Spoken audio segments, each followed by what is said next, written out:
nuvens de enfermidades que têm assolado o nosso país, assim como todos os demais países que estão passando por essa crise da pandemia do Covid-19, Deus tem nos dado o recurso que é a internet para poder estar transmitindo a palavra de Deus.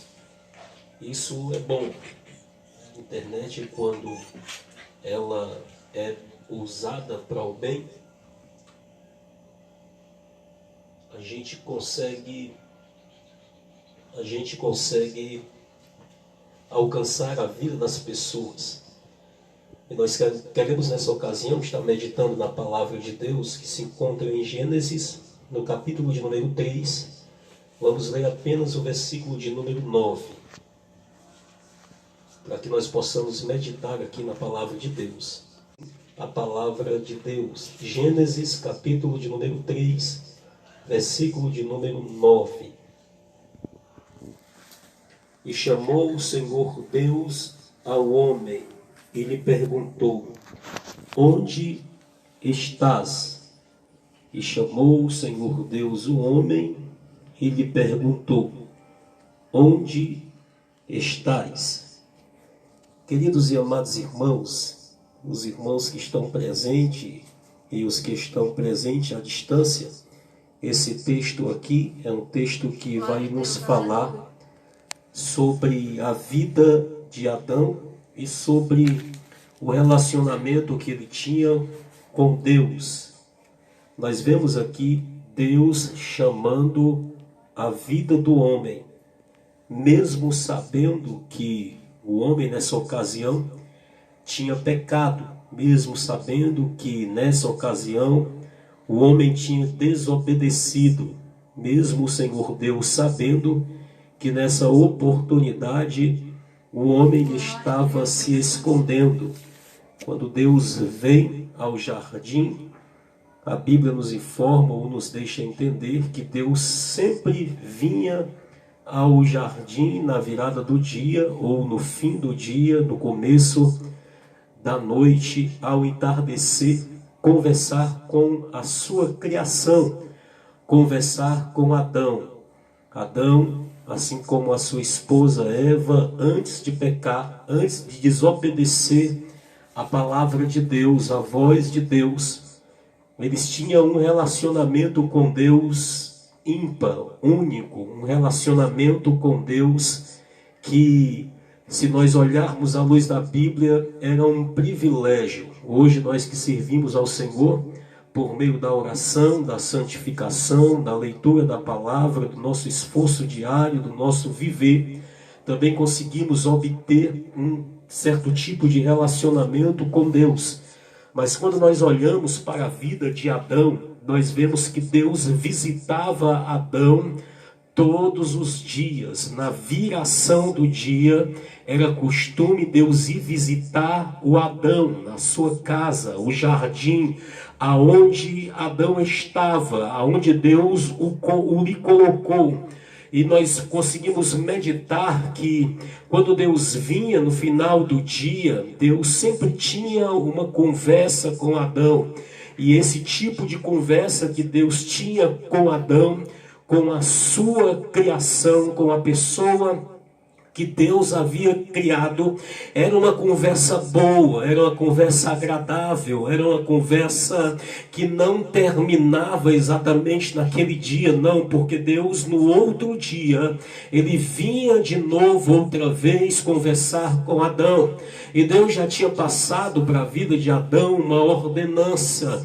Deus já tinha dito para Adão que ele tinha o privilégio, ele poderia desfrutar não somente do conforto, não somente das delícias, não somente da água pura, não somente da sombra das árvores, não somente dos frutos que todas aquelas árvores produziam, mas Adão, ele tinha uma vida repleta e regada de regalia, de paz, de tranquilidade, de sombra, de água fresca. Por que não dizer, Adão foi o ser humano mais próspero da face de toda a terra, porque além de gozar, de desfrutar de um jardim inteiramente seu, ele tinha as suas ocupações, os seus afazeres, ele tinha um trabalho dado por Deus, que era de nomear os animais, que era ali de colher a sua alimentação,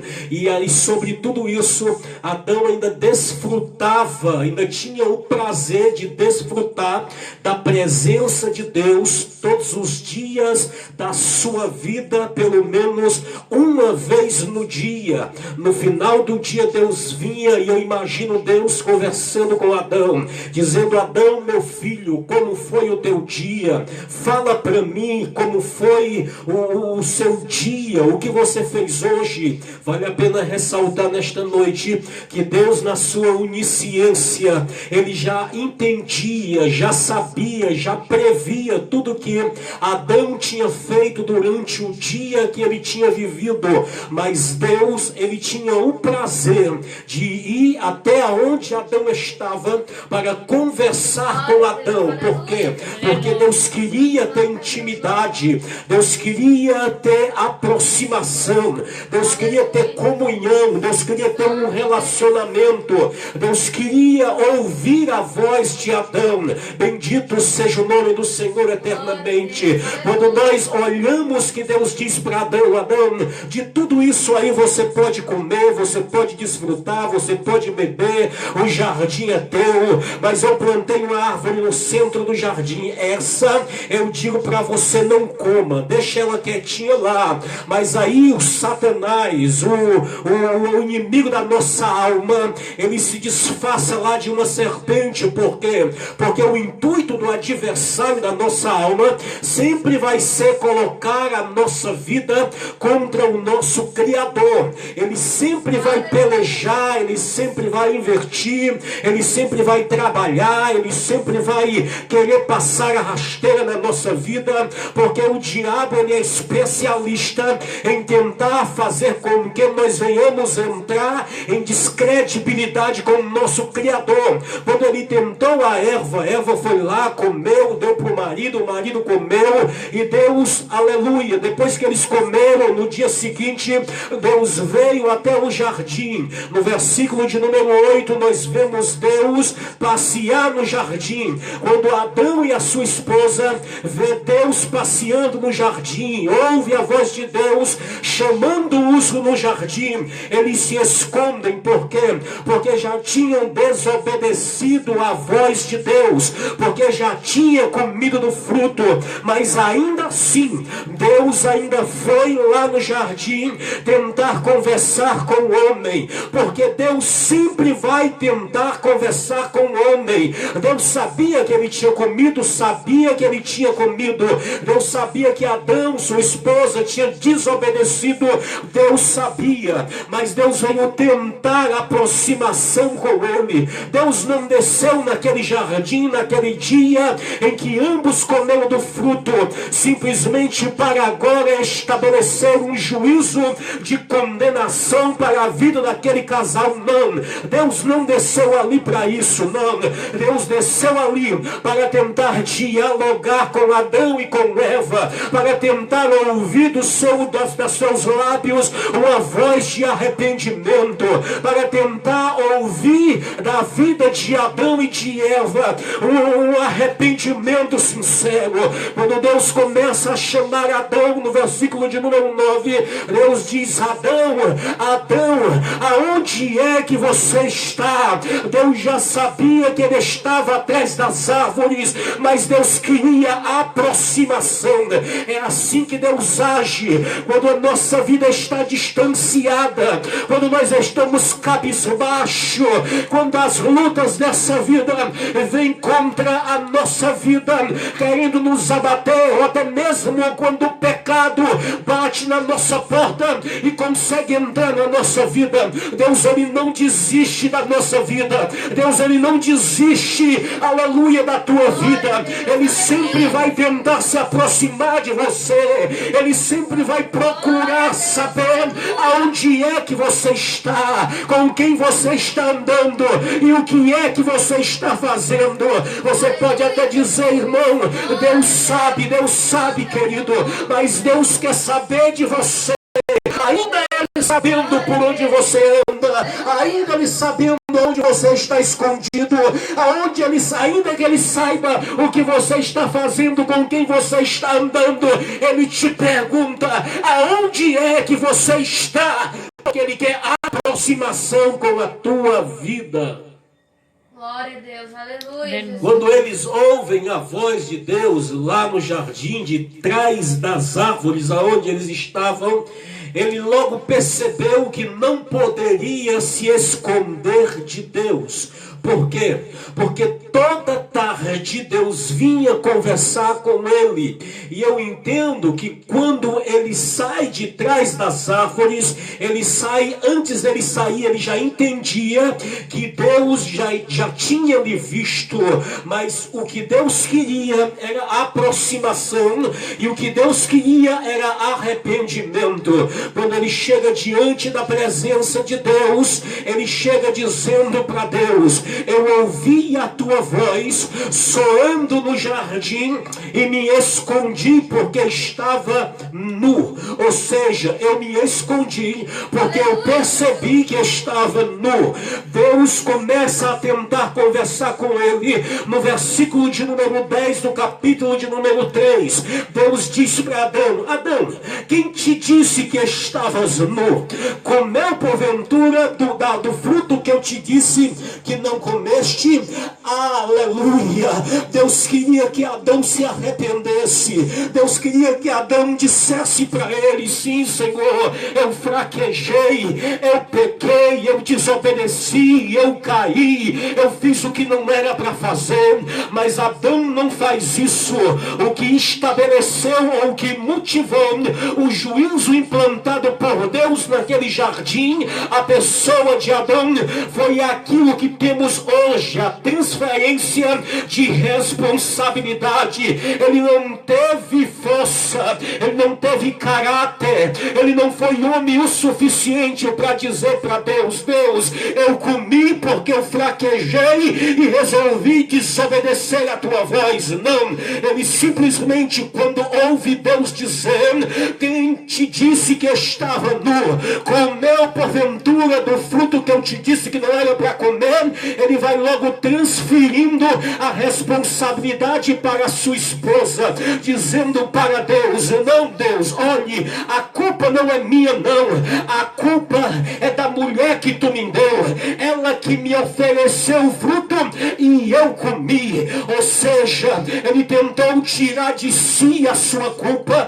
e transferir para a sua esposa. Era bem verdade que ela tinha culpa, mas também ele tinha culpa e não foi homem o suficiente para arcar com a responsabilidade no seu pecado.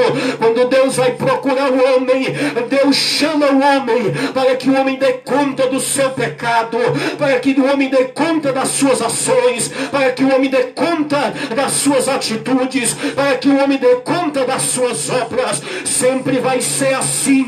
Por mais que alguém te induza a pecar, Deus vai cobrar de ti, porque quem peca é você. Eclesiastes capítulo de número 12, versículo de número 13 em diante, aleluia, está escrito: Deus há de trazer conta todas as obras, todas as ações do homem, quer seja boa ou que seja ruim. O homem vai dar conta dos seus atos e das suas ações. Quando Deus veio perguntar para Adão se ele tinha comido do fruto, Deus queria ouvir da vida de Adão: Deus, eu comi porque eu não tinha que ter comido, mas eu fraquejei. Ele não transfere a responsabilidade para a sua esposa. E Deus, olhando para Adão e percebendo que ele não ia confessar o seu pecado, Deus vai para a sua mulher. Deus se dirige a Eva e começa a dizer: Eva, ó mulher, por que comeste do fruto que eu disse que não era para comer? A Eva, pegando o exemplo de Adão, começa a dizer para Deus: Deus, aleluia, foi a serpente que me enganou, me deu e eu comi, ou foi a serpente que me deu e eu comi? Ela transfere outra vez a responsabilidade para uma terceira criatura que ali estava. Ela também não foi mulher para assumir os atos do seu pecado, a responsabilidade que estava sobre ela. Nós aprendemos aqui, queridos e amados irmãos, que todos nós somos responsáveis pelos nossos próprios erros. Quem vai prestar conta pelo meu pecado não é a minha esposa. Quem vai prestar conta pelo meu pecado não é o meu pastor. Quem vai prestar conta pelo meu pecado não é a minha mãe, não é o meu irmão, não é os meus irmãos da comunidade, não. Quem vai prestar conta pelo meu pecado sou eu. É de mim que Deus vai pedir conta dos meus pecados. Perceba que Deus é direto lá no jardim: Adão, Adão, aonde é que tu estás? Deus já sabia que ele tinha pecado.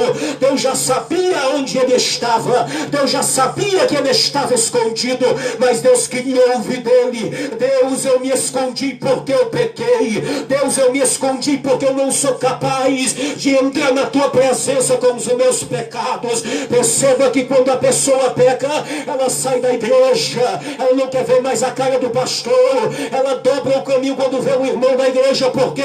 Porque o pecado causa constrangimento, o pecado causa vergonha, o pecado só tem um objetivo: esconder o homem da presença de Deus. Mas de Deus ninguém pode se esconder. Hoje Deus te chama nesta noite. Hoje Deus quer uma reconciliação com a tua vida. Hoje Deus está te chamando: mulher, aonde é que você está? Homem, aonde é que você está? Deus já sabe o teu pecado. Deus já sabe as tuas falhas. Deus já sabe as tuas ações. Deus conhece o teu deitar, o teu levantar. O que Ele quer é a aproximação da tua vida. Porque se existe alguém que pode perdoar os seus pecados, esse alguém se chama Jesus de Nazaré, que essa noite está dizendo: aonde é que você está? Atrás de qual árvore você está tentando se esconder? Deus tem perdão para te dar. É melhor receber o perdão de Deus do que receber o juízo de Deus. Aleluia. O que motivou o juízo de Deus naquele jardim foi a omissão dos seus pecados. Foi a omissão do pecado de Adão, a omissão do pecado de Eva. E por fim, Satanás não tinha quem acusar, porque se tivesse uma quarta pessoa, ele teria acusado ali para tirar a culpa de si. Mas todos ali eram responsáveis, tinham uma parcela de culpa daquela ação. E nós percebemos que quando um joga a culpa no outro, que termina lá no diabo levando a culpa, ambos pensaram que ia sair impune daquele julgamento ou daquela reunião, mas não saíram. Deus estabeleceu um juízo. Deus estabeleceu para a mulher que ela agora ia sentir dores na sua conceição, quando ela fosse gerar, quando ela fosse dar à luz agora, ela ia sentir dores, e ela ia ser submissa ao seu esposo.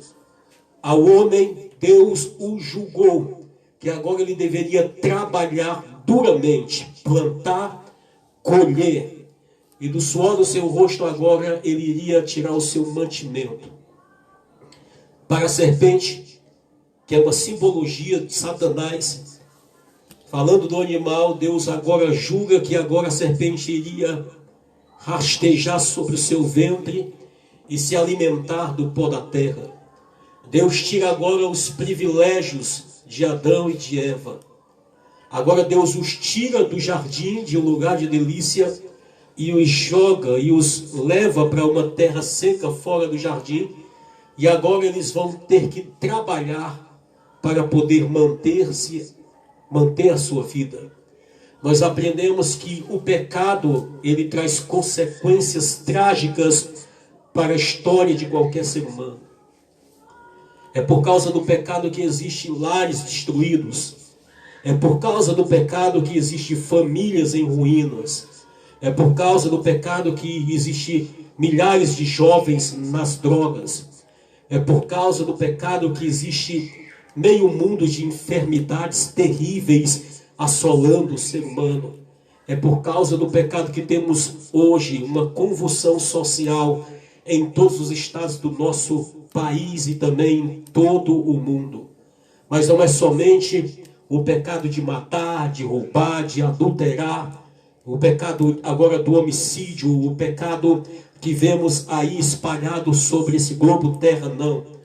O pecado original é simplesmente a desobediência. O texto que fizemos menção aqui em Eclesiastes, capítulo 12, no versículo de número 13, antes vai dizer assim: é dever de todo o homem temer a Deus e guardar os seus mandamentos. Às vezes as pessoas dizem que tem uma religião, mas a religião que ela agora defende não faz com que, não motiva ela agora a temer a Deus. Ela está em determinada religião, mas não é a religião, é ela. Ela se esconde atrás de uma religião que ela acha que a sua religião lhe permite agora ela adulterar, ela encher a cara de cachaça, usar drogas, passar a noite nas festas. E quando alguém vai perguntar se ela teme a Deus, ela não tem um Jesus no coração, tem um Jesus na vida, mas não tem a vida para Jesus, nem tampouco o coração para Jesus. Ou seja, a religião hoje em dia, fora do cristianismo, é apenas uma desculpa para a pessoa dizer que é religioso. Não, é dever de todo homem temer a Deus. O que é dever? É aquilo que eu sou obrigado a fazer. É aquilo que eu tenho obrigação de cumprir. Obrigação de todo ser humano temer a Deus. E o que é que a Bíblia quer dizer com essa palavra temer? Temer na Bíblia significa respeitar a Deus.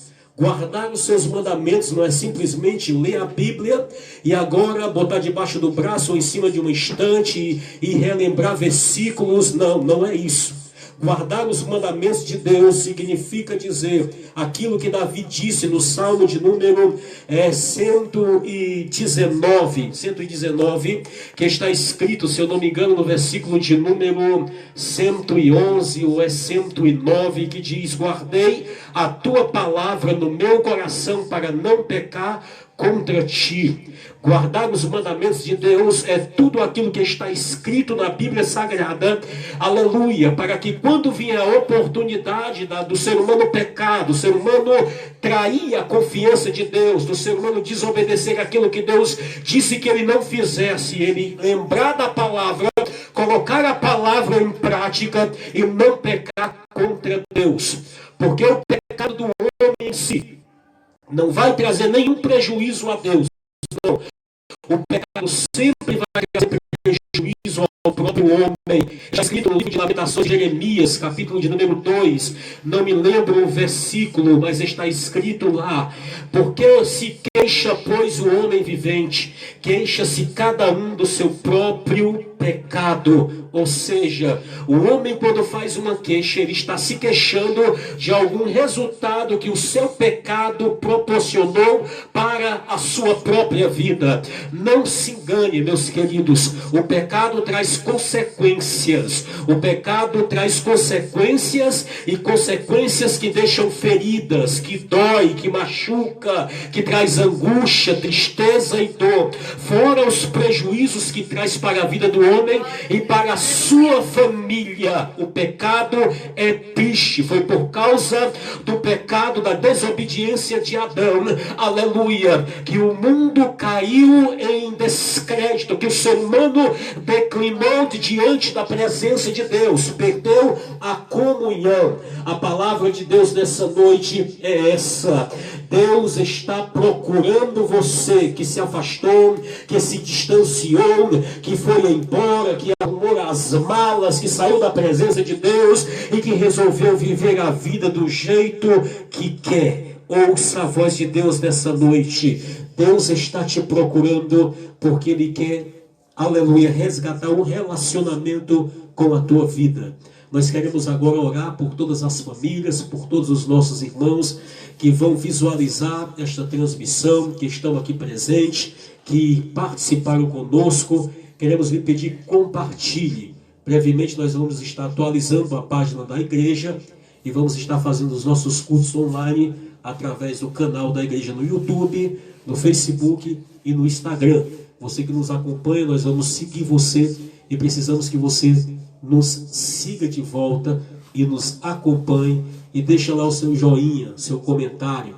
Queremos somar com você no reino de Deus e orar uns pelos outros. Vamos orar então.